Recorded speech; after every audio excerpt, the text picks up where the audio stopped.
एक लड़की अपनी सहेली से कहती है कि एक लड़का तुम्हारा काफ़ी दिन से पीछा कर रहा है, तुमसे बातचीत करना चाहता है, एक बार बात कर लो। लड़की इग्नोर कर देती है। लगभग 2-2.5 महीने का समय बीत जाता है। वही लड़की फिर से अपील करती है, कहती है कि एक बार बात कर लो। तो उसकी सहेली कहती है कि मैं प्यार व्यार तो जानती नहीं है, ये प्यार व्यार क्या होता है, लेकिन लड़के से एक बात ज़रूर पूछना, अगर जूते खाने हैं तो मैं बात ज़रूर कर लूँगी। तो लड़का कहता है हाँ ठीक है, जूते खाने के लिए ही सही, मैं बात करना चाहता हूँ। वो बचपन से उस लड़की का पीछा कर रहा था, उससे बातचीत करना चाहता था। पहली बार बातचीत होती है और पहली बार बातचीत के बाद फिर बातचीत का सिलसिला यूं चलता है कि इन दोनों के बीच सचमुच प्यार हो जाता है। प्यार की कहानी की शुरुआत बहुत ही शानदार होती है, अंत बहुत दुखद होता है। ऐसा दुखद कि उस प्रदेश में नहीं बल्कि पूरे हिंदुस्तान में आज इस प्यार की चर्चा है।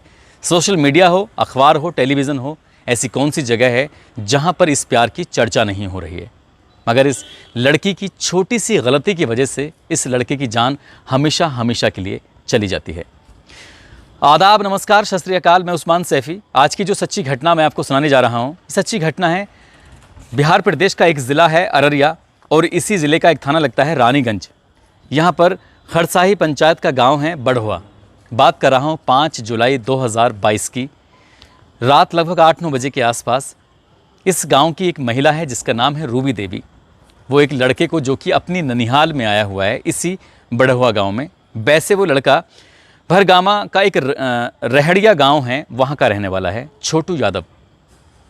वो रूबी देवी फ़ोन करके कहती है कि अरे छोटू, अगर तुम हमारी ननद से प्यार करते हो, उससे शादी करना चाहते हो, तो क्या तुम घर आ सकते हो उससे मिलने के लिए।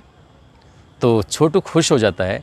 छोटू की कभी कभार उस रूबी देवी से बातचीत हो जाया करती थी। वो सीधा कुछ घंटे बाद यानी कि 12-1 बज जाते हैं उसको इस घर में पहुंचने में, और वो आ जाता है।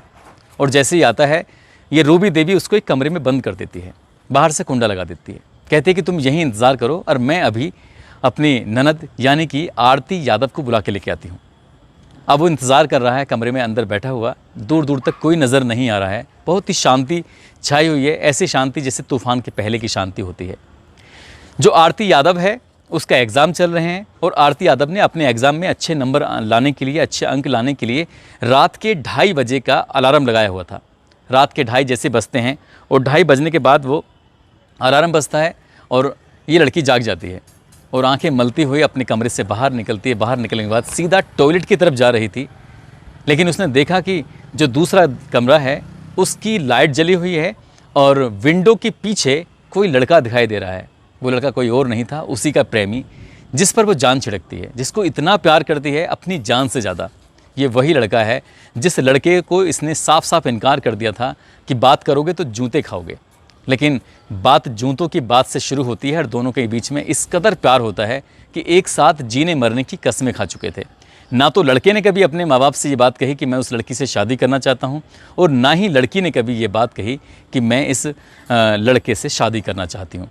मगर इसकी भाभी जानती थी, रूबी देवी, और रूबी देवी ने आज प्लानिंग के तहत इस लड़के को अपने घर पे बुला लिया। और जैसे ही उस आरती यादव ने अपने प्रेमी को उस कमरे के अंदर बंद देखा तो उसकी आंखें अभी तक तो मली हुई थी, नींद में थी, लेकिन अचानक से उसकी आंखें बहुत तेज़ी के साथ खुलती हैं और वो ज़ोर से हुए हाँफते उसके पास जाती है और कहती है कि छोटू, तुम यहाँ क्या कर रहे हो? तुम जानते नहीं हो तुम्हारी जान को कितना खतरा है, ये लोग तुम्हें मार डालेंगे। छोटू कहता है नहीं नहीं, तुम समझ नहीं रहे, तुम्हारे घर वाले बहुत अच्छे हैं, कुछ भी नहीं। तुम्हारी भाभी का मेरे पास फ़ोन आया था, वो कह रही थी कि वो तुम्हारी शादी कराना चाहते हैं हम दोनों की, और मैंने हाँ कर दी है शादी के लिए। बस इतना कहना था। वो लड़की यहाँ से दौड़ते हुए, भागते हुए इस लड़के की ननसाल यानी कि जो इसी के गांव में है उसके मामा के पास जाती है। रात के लगभग 2:30 बजे अपने उस लड़के, अपने प्रेमी के मामा का दरवाज़ा खटखटाती है। ज़ोर ज़ोर से आवाज़ लगाती है, मामा जी जल्दी से बाहर निकलो, छोटू की जान को ख़तरा है। मामा काफ़ी आवाज़ के बाद घर से निकलता तो है, लेकिन पूरी अधकजरी नींद थी, नींद में वो डूबा हुआ था। वो कहता है कि परेशान मत हो, सुबह बात करेंगे, कोई खतरा उतरा नहीं है। उन्होंने सिर्फ ऐसे ही धमकाने के लिए या डराने के लिए उसको कमरे में बंद कर दिया होगा। लेकिन आरती को बिल्कुल भी यकीन नहीं था। आरती बार बार चीख रही थी, चिल्ला रही थी, रो रही थी, गिड़गिड़ा रही थी, मामा जी उसको बचा लो, वो मार डालेंगे। इससे पहले कि वो घर आती, ये लोग, जिसमें क्या इस आरती के पिताजी हैं धीरेन्द्र यादव, भाभी रूबी देवी, भाई रविकांत यादव, बहनोई पवन यादव, मधुबन जानकी नगर पूर्णिया का रहने वाला, जो कि इस कमरे में जाते हैं और उस कमरे में जाने के बाद जो पवन यादव है सबसे पहले एक सवाल करता है, क्यों छोटू, तुम हमारी साली से प्यार करते हो, शादी करना चाहोगे? तो छोटू मुस्कुराते हुए, शर्माते हुए, नज़र झुकाते हुए कहता है कि हाँ, मैं शादी करना चाहता हूँ। बस इतना कहना था और उसके बाद ये सब लोग उस पर टूट पड़ते हैं और उसको लाठी डंडों से बहुत बुरी तरह से मार रहे थे, पीट रहे थे। जब ये दौड़ते हुए घर में आती है, चीखों की आवाज़ सुनने के बाद आरती आकर बचाने की अपील करती है। तभी आरती को पकड़ा जाता है और दूसरे कमरे में बंद कर दिया जाता है। इधर आरती चिल्ला रही है उसे बचाने के लिए और वो चिल्ला रहा है अपने बचने के लिए, अपील कर रहा है, लेकिन वो लगातार उसको मार रहे हैं, पीट रहे हैं। लगभग 2:45 बजे से मारना पीटना शुरू कर देते हैं और वो आरती अंदर ही चिल्लाती रहती है, लोगों से अपील करती है और इसी चिल्लाने की, चीखने की आवाज़ें अब पूरे गांव में लगभग फैल चुकी थी। लेकिन मामा अभी भी यकीन नहीं कर रहा था। 4:30 बज जाते हैं। 4:30 बजे जब यहाँ भीड़ जमा होती है और उसे पीट रहे थे, तभी इस भीड़ में से कोई व्यक्ति उसको एक मोबाइल देता है, यानी कि आरती के हाथ में मोबाइल दे दिया जाता है। आरती सबसे पहले फ़ोन करती है इस लड़के के पिता यानी कि उमेश यादव को और उसके बेटे, जो दूसरा बेटा है छोटू यादव का दूसरा भाई है, उसको फ़ोन करती है और कहती है कि जल्दी से घर पे आ जाओ, ये लोग उसको मार देंगे, बहुत बुरी तरह से मार रहे हैं, लाठी से मार रहे हैं, डंडे से मार रहे हैं, जो हाथ में आ रहा है वो मार रहे हैं। और वो चीख रहा है, बचने की अपील कर रहा है। देखो चीखने की आवाज़ें भी मोबाइल में आ रही होंगी। तो उमेश यादव ने भी बचकानी हरकत करते हुए दौड़ता हुआ अकेला ही यहाँ पर आ जाता है और अकेला आता है। अकेला आने के बाद वो उनसे अपील करता है, उसकी आंखों के सामने अपने बेटे को पिट रहा है, देख रहा है। उसका बेटा खून से लथपथ लहूलुहान हो जाता है। शरीर का कोई ऐसा हिस्सा नहीं था जिस हिस्से पर डंडों से, लाठी से, जूतों से, लातों से, थप्पड़ से मारा नहीं गया था, पीटा नहीं गया था। और वो लोग उसके हाथों के एक एक नखून को उखाड़ रहे थे और वो चीख रहा था, ऐसे जैसे पुलिस किसी को 3rd डिग्री देती है। यहाँ जब उनकी हसरत पूरी हो जाती है और वो लड़का पूरी तरह से बेहोश हो जाता है, उसकी चीखने की आवाज़ें भी आनी बंद हो जाती हैं। इसी बीच में जब उसे पीट रहे थे तो पानी की भी अपील कर रहा था, लेकिन पिता करता तो क्या करता, अंदर से दरवाज़ा बंद था और वो अंदर लोग उसे पीट रहे थे। दरवाज़ा खुलता है, वो चले जाते हैं और उसे दरवाजे को बंद कर देते हैं। इसी बीच में गांव से कुछ लोग आते हैं, यानी कि भरगामा जो गांव है, रहड़िया गांव, जो कि इस छोटू का मूल गांव है, क्योंकि ये अपनी ननसाल में था। ननसाल से ही उसकी जो प्रेमिका है उसकी भाभी ने धोखे से बुला लिया था। ये कमरे के अंदर होता है और कमरे के अंदर होने के बाद दरवाज़ा खुलता नहीं है। तब गाँव के कई लोग इसका दरवाज़ा तोड़ने की कोशिश करते हैं और तोड़ देते हैं। उधर जब इसे पीट पाट के चले जाते हैं, थक जाते हैं, तब सीधा पहुंचते हैं आरती के पास, अपने इसके पिता धीरेन्द्र, रविकांत, पवन यादव, उसकी भाभी और जो भी 1-2 साथी और थे उनके। और आरती से पूछते हैं कि आरती, क्या तुम छोटू से शादी करना चाहोगी? यानी कि इतनी ज़्यादा मारपीट सब कुछ करने के बाद, ये सब करने के बाद फिर आरती से पूछा जाता है कि आरती, क्या तुम शादी करोगी? तो आरती कहती है कि हाँ, मैं छोटू से शादी करूँगी।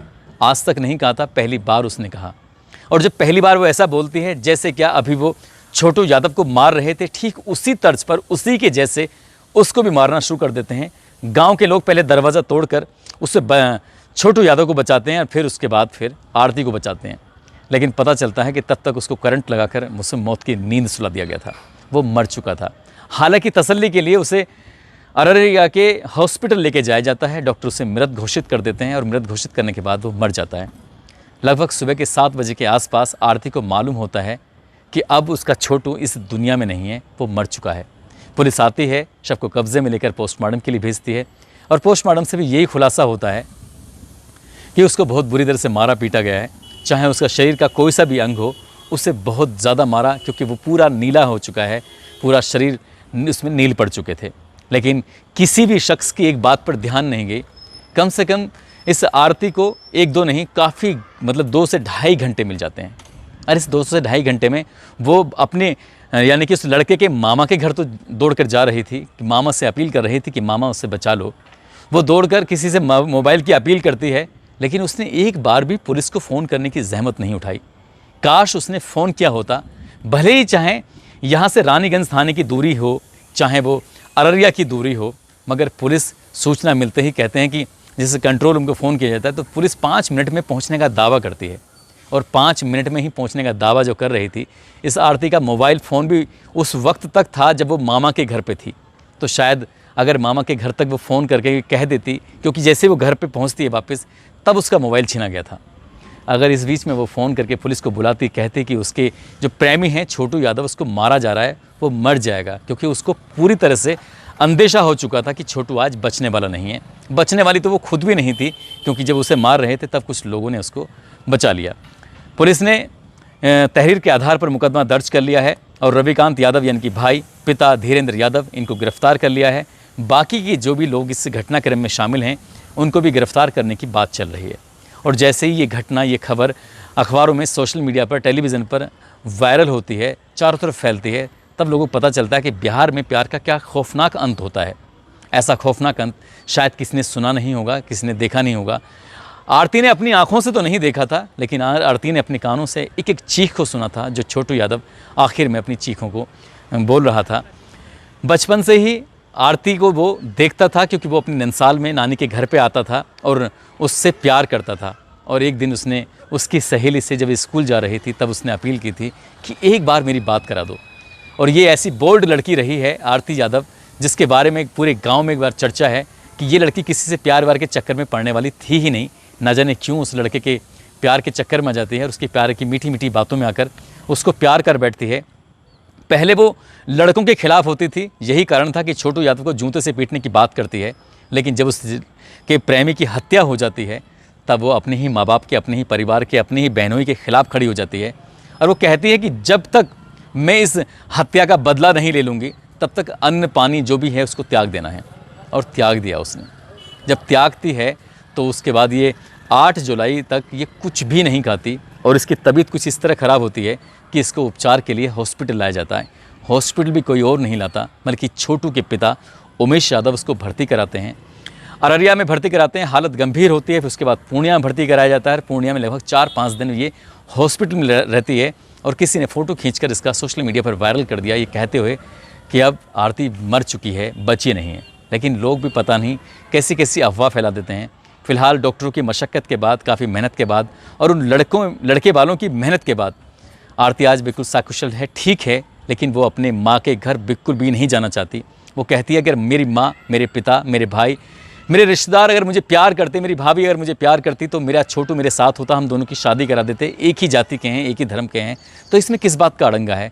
लड़की भी समझदार, लड़का भी समझदार था, तो ये सब करने की ज़रूरत क्या थी। उसने कसम खाई है कि वो ज़िंदा रहेगी और अपने प्रेमी के घर पर रहेगी, यानी कि उमेश यादव के घर पर रहेगी। फ़िलहाल वो उमेश यादव के घर पर है और वो इंतज़ार में है कि इन आरोपियों को, जिसने इसके प्रेमी को मारा है, उसको सलाखों के पीछे पहुंचाकर उन्हें फांसी के तख्ते तक पहुंचाना चाहती है। हम भी अपील करेंगे सरकार से, चाहे बिहार की सरकार हो, चाहे वो कोर्ट हो, सभी से अपील करेंगे कि इस मामले में निष्पक्ष जांच कराकर जितने भी दोषी हैं, किसी भी दोषी को किसी भी कीमत पर बख्शा नहीं जाना चाहिए। यदि किसी के साथ ऐसी सिचुएशन पैदा होती है तो इधर उधर फ़ोन करने से पहले आप पुलिस को फ़ोन कीजिए। कम से कम पुलिस अगर पहुंचेगी तो लोगों में डर बैठेगा। ऐसी घटना को अंजाम देने से लोग बचेंगे भी और यहाँ भी छोटू की जान बचाई जा सकती थी अगर आरती ने समझदारी से काम लिया होता तो। दोस्तों, इस घटनाक्रम को सुनाने का उद्देश्य किसी को परेशान करना नहीं है, किसी का दिल दुखाना नहीं है, बल्कि आपको जागरूक करना है, आपको सचेत करना है। आप जहाँ भी रहें अपना ख्याल रखें। और जाते जाते मैं आपको बता दूं कि ये चुरू राजस्थान के रहने वाले कृष्ण कुमार योगी हैं, आज इनका जन्मदिन है। योगी जी, आपको जन्मदिन की बहुत सारी शुभकामनाएं, बहुत बहुत मुबारकबाद। इसके अलावा जो फेसबुक और यूट्यूब पर अपना नाम लेने की अपील करते हैं, उन लोगों के नाम लेना चाहूँगा। मनीष कोहली हैं, योगेश गौतम उर्फ अमर गौतम बुलंदशहर से हैं, अनुराग यादव करहल से हैं, शिवेंद्र चौहान महाराजगंज यूपी से हैं, मुन्ना चोरी मुजफ्फरनगर से हैं, विपिलेश यादव, प्रदीप लेखराज कन्नौज से, शौकीन मेवाती सूरज गुप्ता, मनीष कुमार गाज़ीपुर, संजय कुमार तिलकनगर, मोहम्मद असलम राजा संभल, आशीष वर्मा पूजा गद्दी कोचिंग सेंटर, इन्होंने अपील की थी नाम लेने की। सिकंदर खत्री हैं, इन्होंने शिकायत की थी और ट्वीट कर दिया कि मैं उनके मैसेज का जवाब नहीं देता हूं। सिकंदर खत्री जी, नाराज़ होने की बिल्कुल ज़रूरत नहीं है। बहुत सारे मैसेज आते हैं, बहुत सारा काम करना पड़ता है, तब जाके आप तक स्टोरी पहुंचती हैं, इसलिए आप नाराज़ मत होइए। साथ ही एक और हैं जो सुमन कुमार यादव हैं, उन्होंने भी मेल पर काफ़ी नाराज़गी जाहिर की है। सुमन जी, मेल का जवाब दे दिया था मैंने, कमेंट के जवाब नहीं दे पाया, उसके लिए आपसे सॉरी बोलूँगा, माफ़ी चाहूँगा।